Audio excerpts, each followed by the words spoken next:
road till you get here. Excellency, good afternoon. Good morning. Well, I came to see my brother, as you know. For him and for me, Nigeria is greater than all of us. And we must work hard, irrespective of our political differences, to ensure that we build a better Nigeria for our children. I came because of this flood issue. As you can see today, flood is ravaging the entire country. And people are dying. People are being displaced. I personally stopped and told my people, no more campaign until we're able to visit some of the sites. At least sympathize with those who are going through problems. And I came to take his permission to ask him that I want to visit some of the sites in Benue, as I'm going to do in 1 or 2 other states. I'm also calling other presidential candidates to stop. Let's see what we can do. If we can buy our funds for millions of naira, we should have some little things to go now that people are suffering and say, at least show sympathy with them, and then we can continue. I don't have powers to detain people. As governor, you can go ask all the security agencies whether one day, I've ever asked them to detain anybody. I don't have powers to do that. I will never do that. Even if I'm president tomorrow, I will respect the rights of every Nigerian, no matter how small the person is. I don't do such things. For me, it's rascality. He, even in one of his comments, said it was Abuja people who detained him. I was in Abga. The federal government then is PDP. And the election is between PDP and everybody is involved. He came on behalf of his party, and PDP is contesting. Even me, I was not allowed to leave my local government as governor. So how will I be where I'm equally detained and be detaining somebody? So I wasn't part of it. And I told him, he's my brother, I cannot detain him. I can never detain anybody. God didn't give me power. I govern by his grace. And his grace is not to do what is wrong. Okay, now Nigerians are beginning to say the presidential candidates we have, all of them have baggages, and even Obi too has his own, that he was this, he was that, he was that. Are these things, one of the things they said was that you were high-handed, that the doctors were on strike for 6 months and all of that. Can you shed light on the person and the kind of government you want to run if you are president? Ask the doctors why they're on strike. Ask the teachers why they're on strike.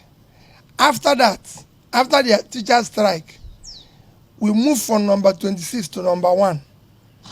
After the doctor strike, we won Bill Gates Prize for medicine, for health. Why? When you bring change, you have for enemy all those who live off the old order. I cannot buy ambulance or put something in General Hospital and I can't find it, so we'll fight now.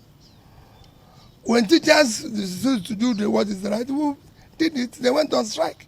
But they came back, agreed with me, and they started working. I'm sure if I become president tomorrow, some other people, including you, won't be happy with me. But it's not about happiness, it's about fixing the country.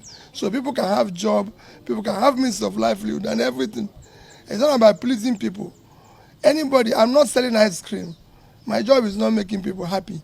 My job is to do the right thing for the country, for everybody. Any assurance for those in these categories of these fears? What can you assuage them with? I can assure people that I will be in charge and I will change this country. You will see people being pulled out of poverty. You will see it physically. They will feel it. They will see it happen. People saw it in Anambra State. The elites or those who live off the confusion will not be happy and they will complain. Yeah.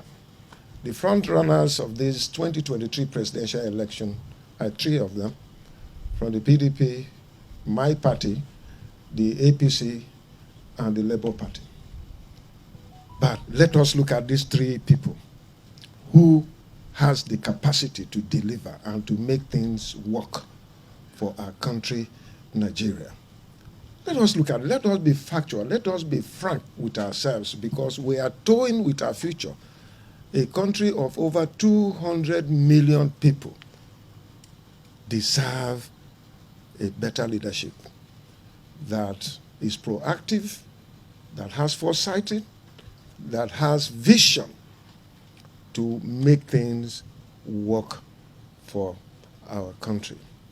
I look forward that these three candidates of the various political parties will meet and say, look, let this man go. I'm in PDP, and I'm working for PDP, but I tell you, if I were not in PDP, you will see me working for Peter Obi. But I'm in PDP, so let's see how things work out. But the truth is that the Bible says, John 3:27, a man can receive nothing except is given to him from above. And the Bible says again in Ecclesiastes 9:11, the battle is not for the swift, nor for the strong, nor the race for the fastest runner, nor success for men of wisdom. But everything comes by time and chance as God giveth. So it doesn't matter. He may not have the wherewithal, but if God decides, who can stop? And if God decides that somebody else, it doesn't matter with all his credentials and capacity that I've said there. If God says it is not him, then it can't happen.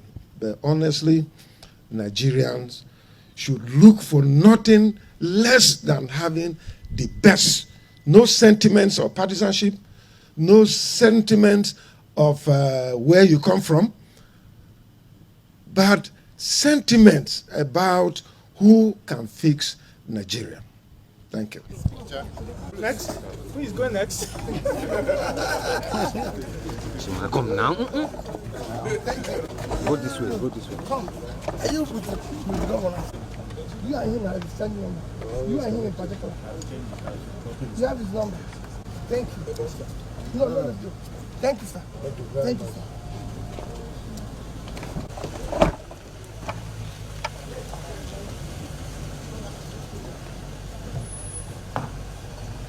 And you guys opinionated before clap well now.